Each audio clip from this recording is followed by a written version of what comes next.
Goedemorgen, Zuid-Afrika. Dumela, South Africa. How's it going? First, this is not a pro or an anti-Democratic Alliance video. It's just a video made out of exasperation and confusion, and for the benefit of all South Africans who are really wondering what the heck is going on. Welcome back once again. This is Chris Report, and he assured me that since Simonstown and Boulders.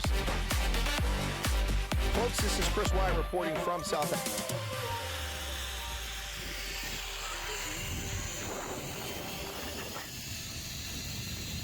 South Africa's Democratic Alliance talks about the blue machine that will vault the party to become the top vote getter in the next round of municipal elections to be scheduled for late 2026 or early 2027.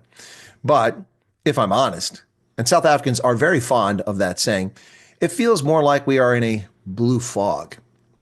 13 days after Cyril Ramaphosa claims to have signed the expropriation without compensation bill into law in Davos, Switzerland, nearly half the time available to raise a Section 80 constitutional challenge in the Constitutional Court, Party leader John Steenhuisen finally states unequivocally that the Democratic Alliance does in fact oppose the expropriation without compensation law. I'd like to use this opportunity to clarify some misconceptions on the DA's position on the Expropriation Act. Let me be very clear. The protection of private property rights is the cornerstone of any economy. The DA is strongly of the opinion that the Expropriation Act is unconstitutional, as was pointed out by Minister McPherson to the President, and as I've said consistently in press conferences since, and our view has not changed. Whew. That's a big relief. Only I'm confused and stuck in this blue fog. John says one thing on camera, but on February 3rd of 2025, the Democratic Alliance issued a press release that raises questions about whether or not the party will fight to protect private property rights.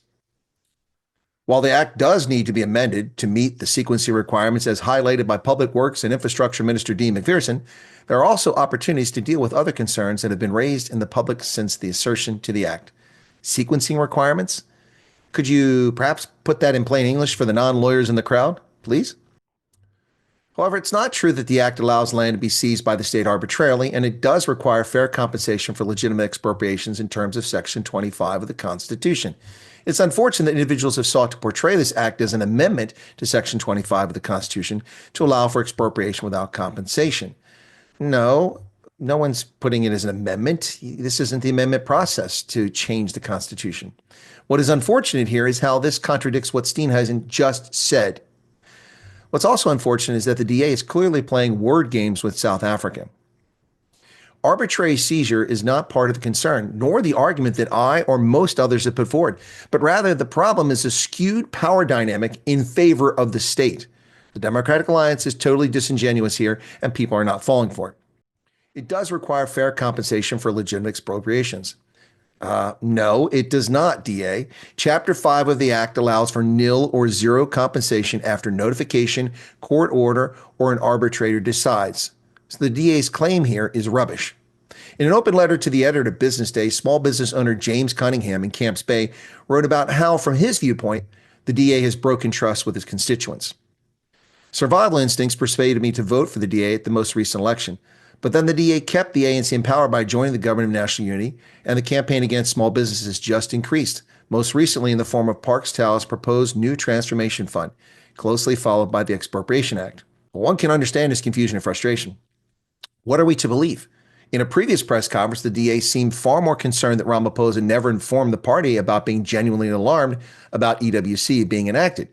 They spent more time telling viewers about their blue machine and the next election than allaying fears over expropriation. Because we have seen that it is possible for the Democratic Alliance to become the single biggest party in South Africa in the 2026 elections. While in opposition, the DA drew many red lines of no compromise for the Bella Bill, expropriation without compensation, and the national health insurance plans.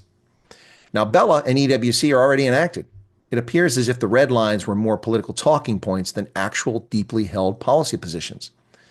Add to this no response from the DA on Parks Towers' 3% black tax scam proposal, and the DA looks more and more like happy campers in the leftist fantasy land of their partners in the ANC. So, folks, why worry about a doomsday coalition with the African National Congress, Mkhonto we Sizwe, and or the Economic Freedom Fighters when the ANC is happily enacting the National Democratic Revolution with the advice and consent of the Democratic Alliance? What did we miss, folks? What say you? Cheers.